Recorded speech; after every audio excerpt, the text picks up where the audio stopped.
Di suatu malam yang tenang di kota Madinah, Rasulullah duduk di sudut rumahnya. Wajah beliau terlihat letih namun penuh cahaya.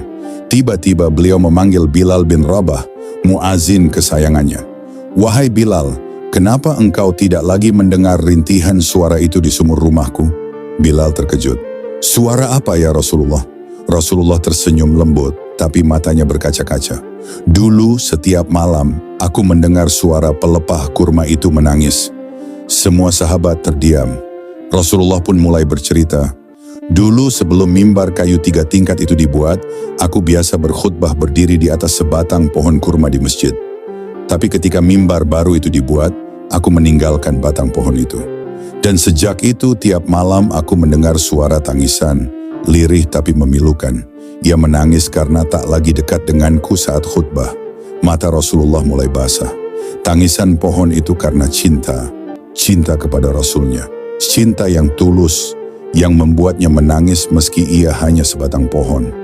Seketika para sahabat terdiam haru. Umar menunduk, menangis pelan. Bilal pun tak kuasa menahan air mata. Lalu Rasulullah berkata, "Jika pohon pun bisa merindukan Rasulullah, bagaimana dengan kita yang punya hati dan iman? Apakah kita juga merindukanku? Apakah kita menangis jika jauh dari ajaranku? Ataukah hati kita sudah lebih keras dari pohon kurma itu?" Di masa Rasulullah, khutbah Jumat disampaikan dengan berdiri di atas sebatang pohon kurma di Masjid Nabawi. Pohon itu kokoh, menjadi tempat Nabi bersandar saat menyampaikan wahyu dan nasihat kepada umatnya. Namun suatu hari, seorang sahabat membuatkan mimbar kayu bertingkat untuk Rasulullah. Sejak saat itu, Nabi tak lagi berdiri di pohon itu, melainkan di atas mimbar baru.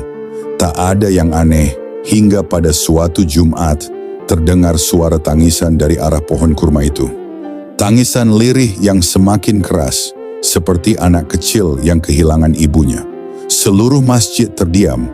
Para sahabat mencari sumber suara, dan ternyata itu berasal dari batang pohon kurma, tempat Nabi biasa berdiri. Pohon itu menangis karena tidak lagi dekat dengan Rasulullah. Maka Nabi pun turun dari mimbarnya, menghampiri pohon itu, memeluknya, dan mengusap batangnya dengan penuh kasih. Nabi berkata, "Ia menangis karena kehilangan zikir, kehilangan suara wahyu, kehilangan dekat dengan Rasulullah. Jika aku tak menenangkannya, ia akan menangis hingga hari kiamat." Subhanallah, pohon itu menangis karena cinta dan kerinduan. Ia tak bisa bicara, tapi ia rindu. Lalu bagaimana dengan kita? Kita punya hati, tapi tak menangis